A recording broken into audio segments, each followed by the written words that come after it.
Hi everyone, my name's Alexis. I was accepted to UC Irvine School of Medicine beginning the year 2020, and I wanted to make this video to give you guys a little bit of an update, what I've been doing in my gap year so far, what my plans are, and also to show you some of the paperwork I got in the mail recently as far as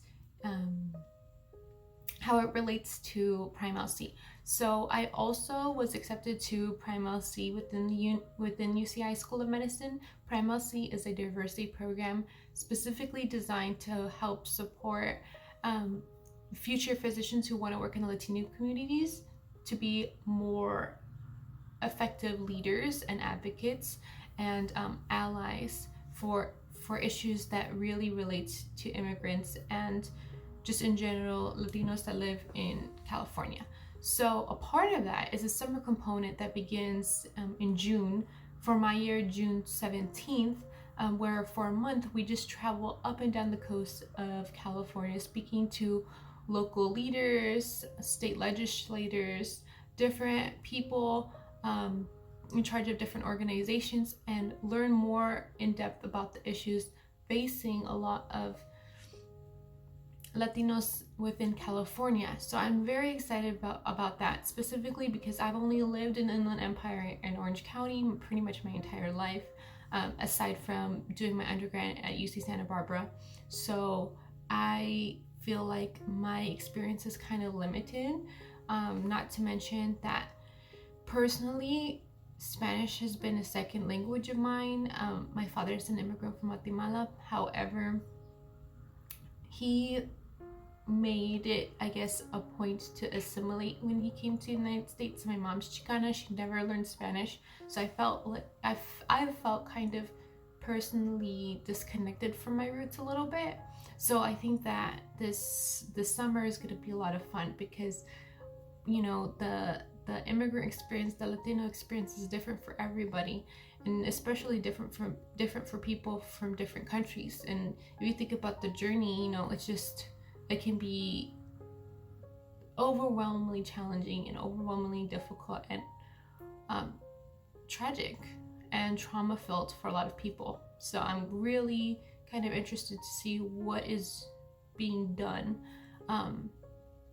for extremely vulnerable people in this really intense political climate, you know what I mean? So anyway, I'm excited for that. That's beginning in summer. Right now, I've been working as a supportive services coordinator, which I had mentioned to you all before, at a transitional living facility. The transitional home is only a 3-month program, so it's been particularly difficult for me, kind of acting a little bit independently with the help of the program manager, to get clients motivated and to keep them accountable for accomplishing specific housing goals to get them permanently housed. Because for those, and this is some of the requirements for our program, you have to be chronically homeless and you have to have a mental health diagnosis. So being chronically homeless, there's been studies that shown that you get in this state where you're constantly living for tomorrow. You're constantly in this state of urgency, especially with a lot of trauma that people may have experienced, especially also when you add a mental health diagnosis on top of that. And with that being said, the idea of accomplishing goals that may take weeks or even months to accomplish can be so overwhelming and daunting. It kind of ignites like an anxiety, and also just kind of deters them from accomplishing that, if that makes sense. So those who tend to be successful in the program already has established some type of income and also are really self-motivated as well. So I'm having kind of a little bit of a difficult time helping those who may kind of lack those communication skills, and at the same time may lack motivation. So if you guys have any like helpful tips, that would be great. I mean, I'm trying my best here, and personally, I've been going through some things as well. I really want to take advantage of this gap year as much as possible, but I'm working a lot. I'm working 5 days a week, like for about 40 hours. So the time that I do have off, I really kind of just focus on my nutrition, eating healthier, working out, and like focusing on like taking care of my outside of body, hopefully help like my inside body. And I guess on a personal note, I have been experiencing like some bouts of depression and mood swings, and so I've been really trying to take care of myself in that respect, because I know that when I do start med school, it's only gonna get more difficult and only gonna get more challenging, and I'm not gonna have the same kind of support that I do now that I'm living in Anaheim and I am a lot closer to my family. I don't know if I'm gonna include this in there, but I feel like I don't know, I feel weird talking about this and including this in there, but okay, so anyway, there's a couple of things that I've been doing to kind of combat some of the emotions and feelings and behaviors that I've been experiencing, and some of those like emotions are anxiety, panic attacks, and I have cried so much that my face is so swollen for the next day, and then I have to lie to like my clients and say that I've just been sick, or just doing my best to kind of conceal it. And so anyway, that's a little bit what I've been experiencing, but I personally feel like there's no way you can get out of something, especially something like that or depressive thoughts, unless you do something about it. And for me, it was so difficult for so long to get out of that mentality of just overthinking something and making myself sad again. And to be honest, I don't know if that relates to any of you, and it's difficult because I haven't gotten over that yet entirely, but I've been going to therapy and just talking to somebody about it, saying it out loud to someone. It's helped me kind of lift this burden of keeping a secret, because I don't really talk to many people, if mainly only one person, about what I'm going through, and it's usually been received as, you're just overthinking things, you're being too emotional, you can't control your emotions, and it's not received well by the other person. And so seeking help through a therapist who's kind of like an expert in helping figure out where a lot of this stems from has helped, definitely. And I've also gone to see a psychiatrist. I really wasn't expecting or anticipating to be using antidepressants, but I feel like it's a good way to just kind of lift me up temporarily, quickly, so that way I can figure my own stuff out, and by the time I do start med school, hopefully I can completely taper off. So that's my hope. Another big thing that I've done recently is that I used to have a birth control implant, and that birth control implant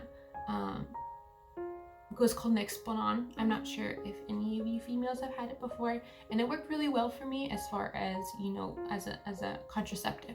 I didn't have to worry about taking a pill every day, and it was just easy.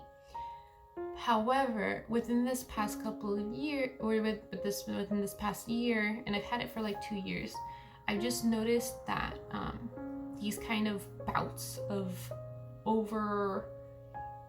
overwhelming anxiety, of just these crying fits, and just this sadness and disappointment and guilt and shame, and all of this really is kind of stemmed from two things: unhappiness within my personal life, and also just dissatisfaction in how I'm contributing to the world. I just feel like I could be doing much more, and I could even possibly be doing much more than just going to medical school to have the effective change that I want, because so much stuff is happening right now, especially at the border, and I feel like I'm just kind of a sitting duck until I graduate med school. And I know that's not the truth, and I know that there's so much more I can accomplish with the power of a medical degree, but I just feel this feeling of restlessness and guilt. And if it's not for people I don't know, it's for my own family, that's still living in Guatemala. So it's just been difficult to kind of calm down and, you know, accept that Rome wasn't built in a day. You know, I can do a lot more if I just patient, work through it, and just focus on the end goal and enjoy the process. So that being said, so yeah, I didn't rewind. I had an Explanon. For some women, they experience mood swings and depression, and I had thought when I initially got the implant that, you know, maybe it was just a correlation part of the study. Maybe they were going through things. Maybe the age of these women had something to do with it, where they were in their lives, yada yada. So I didn't really think that was happening to me. And to be honest, I'm not sure, but I did get it cut out. As you can see there, it's still healing, so it kind of looks fresh. But yeah, I got it cut out like 3 days ago, and hopefully I have some more updates on how that's going. But it's been overall better, but I think it's also because I'm taking antidepressant. I'm taking Prozac right now, 20 milligrams of that, or 10 milligrams until I start 20 milligrams next week. So yeah, so I got a couple things done. I removed my implant. I started taking antidepressants. Is there anything else? No, that's pretty much it. But that's where I'm at mentally. Hopefully I'm a lot better very soon. And hopefully I can, you know, talk in the future with my head held high a little bit more, and just feeling more okay with myself.